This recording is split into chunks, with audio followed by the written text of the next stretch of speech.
The Boston Celtics versus Dallas Mavericks game was, to say the very least, a bit interesting because the Dallas Mavericks just beat the Celtics by 40 points.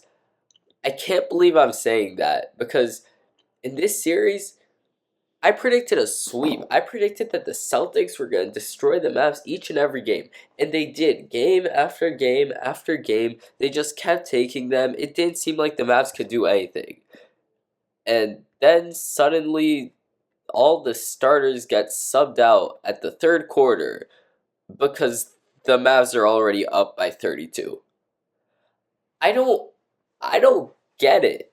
In fact, the fourth quarter isn't, or the third quarter isn't even where the domination ended because, jeez, I can't believe I'm saying this, but the Mavs' sorry bench outscored the Celtics in the fourth quarter. Tim Hardaway Jr., who I kept saying stats about, hasn't scored a single basket since May 24th.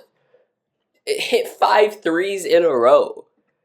You can't even make that up. The Boston Celtics got absolutely demolished tonight.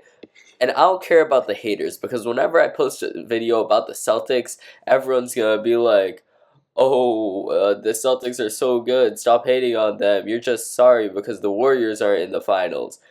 Nah, you just lost by 50. I don't think you have I don't think you could talk anymore.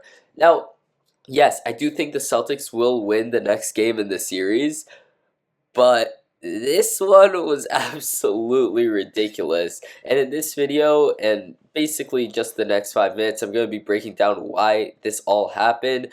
For all the way from Jason Tatum's lack of, honestly, leadership, Jaylen Brown having one of the worst nights that I've seen in a while, Drew Holiday not being able to step up, and Kristaps Porzingis just, I don't know what's going on with the guy.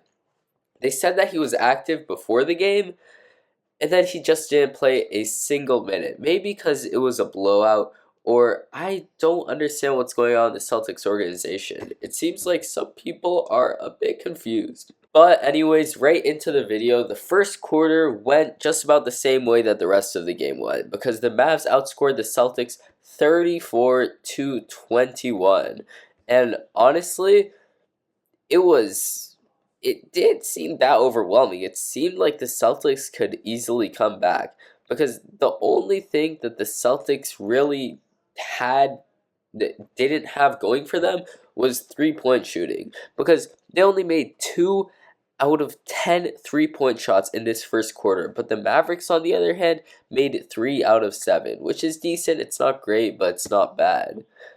However, the thing that really killed the Celtics in the quarter was inside scoring. And that's where we really saw, this full game, you didn't have Porzingis playing.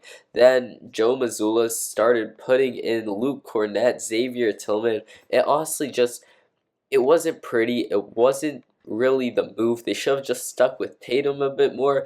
But that's what happened. And that's a big reason of why what happened. In the second quarter, this seems a bit crazy for me to say, but the Celtics made 3 shots that weren't free throws. Yeah, you heard me right. 3 shots. 3?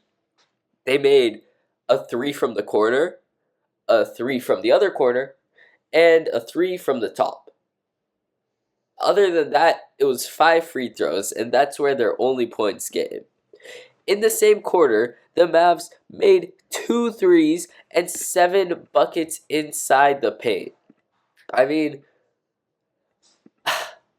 jeez, it wasn't even close. You could look at the box score and say that the Celtics shot less free throws than the Mavs, which means that the refs were biased in favor of the Mavs. But that's honestly just not true. Because when the Celtics needed those free throws, they got the free throws. And the Mavs only got them when they were already up by 26. I mean, the Mavs' biggest lead of the game was 48. 48 points with 6 minutes left in the fourth quarter. It was just ridiculous. They shot 53% from the field and 42% from 3. However, they did miss 7 of their 22 free throws, which honestly just made it pretty bad. However, the place where they really killed the Celtics, and I mean they killed them, they slaughtered them, they demolished them, the Celtics weren't even close in this category, is rebounds. And once again, I think that this is where the loss of Kristaps Porzingis really just came into play, because the Celtics got out rebounded 50 to 29. 50 to 29. I don't think you guys understand that.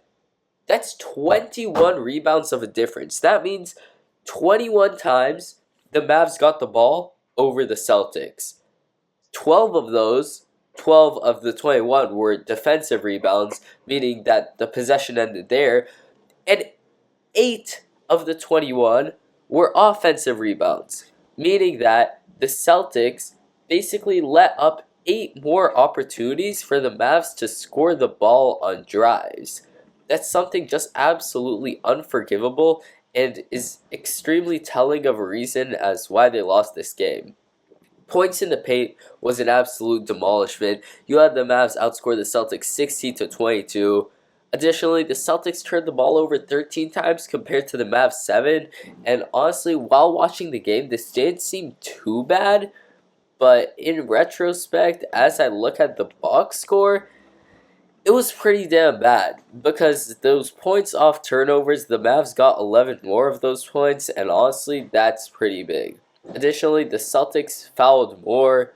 That's just not a good look all around. They had less stocks, which is blocks and steals for those of you who don't know. They had 7 compared to the Mavs 9, which honestly isn't crazy, but it just proves a bit worse defense. And the last thing that I think I need to talk about in this video before I wrap it up is Luka Doncic. Because, I mean, this guy just played so good in the first quarter that basically dictated the tempo of the entire game. I mean, he scored 20 points in the first quarter, which we have actually seen this series before. But this time, the Celtics were not able to execute a 20-point comeback like they did last game. I mean, frankly, it's kind of tough to decide how this game went, because at the very same time, you could just say that the Celtics, they didn't really have a reason to try, which is why Jason Tatum and Jaylen Brown got subbed out so early, only playing 27 minutes tonight. They have 3 more games to lose after this.